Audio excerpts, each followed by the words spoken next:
আর মায়াবাসী station চলে আসছি। উপর থেকে মাত্র নিচে নামলাম। উপর দিয়ে ট্রেন যে গেছে তা এইখানে আপনার গুম গুম গুম শব্দ হচ্ছে। মায়াবাসীদের আগে ফুজিশন নিয়ে আসছিল আমাদেরকে, মানে আমার যখন আমি জাপানে একেছিলাম তখন নিয়ে আসছিল। বিদ্যুৎ উৎপাদনের মতো নাকি এত স্পিডে পানি পড়ে, এক্সাক্ট নামটা কি জানি না। ওরা অনেক বড় একটা লেক আছে, অনেক সুন্দর। এটা হচ্ছে মায়াবাসী স্টেশন। দেখছেন অবস্থা কি? এই জাপানি এমোশন কিন্তু খুব কম দেখা যায়, খুব কম। কোনো পাগল ছাগল এসে মনে হয় এগুলো ফেলাই দিয়ে গেছে, অথবা দৌড় দৌড় দিছে, পকেট থেকে পড়ে গেছে না। এই মায়াবাসী স্টেশনের পাশে আপনার যে নেপালিদের একটা হালাল ফুড আছে। এর আগে সাসাকি স্টেশনে নামলাম, আপনাদেরকে দেখাইলাম। এখন দেখেন এটা হলো মায়াবাসী স্টেশন। কত সুন্দর! জাপানি স্টেশন গুলো এক একটার থেকে সুন্দর বেশি। এর সামনে একটু পার্ক সিস্টেম করা যায়, এখানে মানে বসা যায় আর কি। নেপালি হালাল ফুড না, হালাল ফুডে মদের বোতল হয় তাই আছে মা। হ্যাঁ, আমার বেশি লাগা না মেয়াদ। না, এটা তো অত ভালো বেবি না, বসিটা তারপরে। ও কচু, হ্যাঁ কচুটা আলাদা। কচিটা, হ্যাঁ এটা অন্য জাতের, মানে আমি এই জাতের লাউটা বেশি খাই, বাংলাদেশের লাউটা বেশি নাই আর কি। বুঝেছি রে, এটা খাবেন এমন ঝাল। না না, শুনেছেন আসেন দেন তোকে সুয়ের 350 টাকা। সানডে, সানডে 300 টাকা একবারে জানলে। ভাই এটা জানি কি দিয়ে রান্না করেন ভুলে গেছি। গাড়ি ও মাছে মাখা রাখা মাছ কাটা দে, মাথা দিয়ে কাটা দে, হ্যাঁ মাছে মাথা।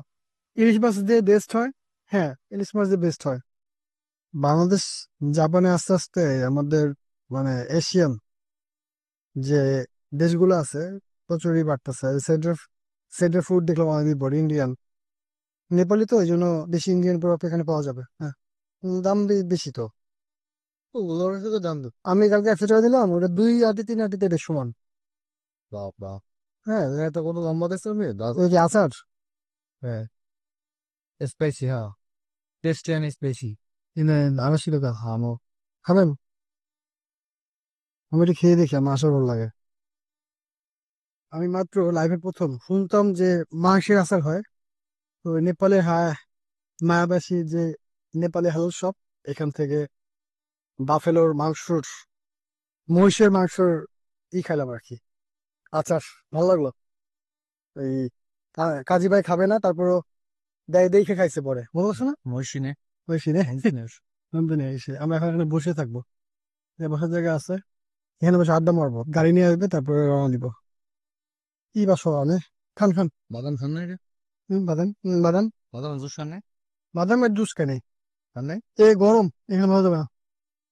তুই মামা 200 years খালি ভাই ঘরে কাজ কাম কিন্তু থাকে খাজা জাফরান। আমি একটা বাসা দেখতে আসছি, কাজী ভাইয়ের ভাইয়ের সাথে ঘুরতে আসলাম, যেতেছি। শুনছে না? খুব সুন্দর বাসা তো আপনার হয়ে গেছে, অনেক বড় আপনার ড্রয়িং রুমটা। না ঠিক আছে, এই রুমটা বড় আছে, বসেন ভাই বসেন। আমি একটু দেখি দেখি ফার্স্ট। রুম আরো আছে, এই যে ওটা এখন খালি, ওটা আরো বিয়ে হইতে দেবো। আর এইটা সে একদম দোস্ত অবশ্য।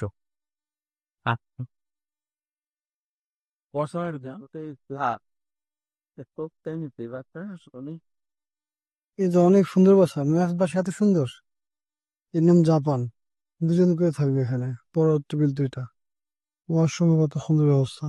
5.5 মান অবশ্য, 5.5 মান তো ভালো সস্তা পেয়েছে।